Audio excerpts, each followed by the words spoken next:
వదినమ్మా అంతా బిజీ అయిపోయారు, పిల్లలు బాగా ఏడుస్తున్నారు. అవును, ఈరోజు మంచి మంచి వీడియోస్ తీద్దాం అనుకున్నప్పుడు ఇట్లా అవుతుంది. చిక్కుడు గింజలు చికెన్, చిక్కుడు గింజల కర్రీ. మీకు ఎవరికైనా కావాలంటే చెప్పండి, అంటే రెసిపీ పెడతాం. కొంతమందికి తెలియదు కదా, దాదాపు సగం మందికి తెలుసు, సగం మందికి తెలియదు.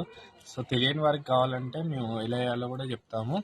అండ్ మన వీడియోస్ని అయితే డైలీ ఫాలో అవ్వండి, నోటిఫికేషన్ వస్తుంటుంది, సపోర్ట్ చేస్తుండండి. వదినమ్మ అన్నయ్య కూడా మంచి మంచి వీడియోస్ ఇస్తున్నారు, ఇట్లా న్యాచురల్గా వండుతారు, ఏది వండినా టేస్టీగా ఉంటాయి. నాకు చాలా ఇష్టం ఇట్లా చిక్కుడు గింజలతో. మా వదినమ్మ ఏడుస్తుంది, ఏం ఏడుస్తలేను, మా కోసం అయితే చాలా కష్టపడి చేస్తుంది ఈ కర్రీస్ అయితే. నిజంగా చెప్పాలంటే మా వదినమ్మ మా అదృష్టం అని చెప్పుకోవాలి. ఏది కావాలంటే అది చేస్తుంది మా కోసం. పొద్దున సరదాగా అడిగిన బిర్యానీ అని, కానీ మా కోసం నిజంగానే చేసింది మా వదినమ్మ. వీడియో నచ్చితే లైక్ చేయండి, తప్పకుండా కొత్తగా ఛానల్ చూస్తున్న వాళ్ళు సబ్స్క్రైబ్.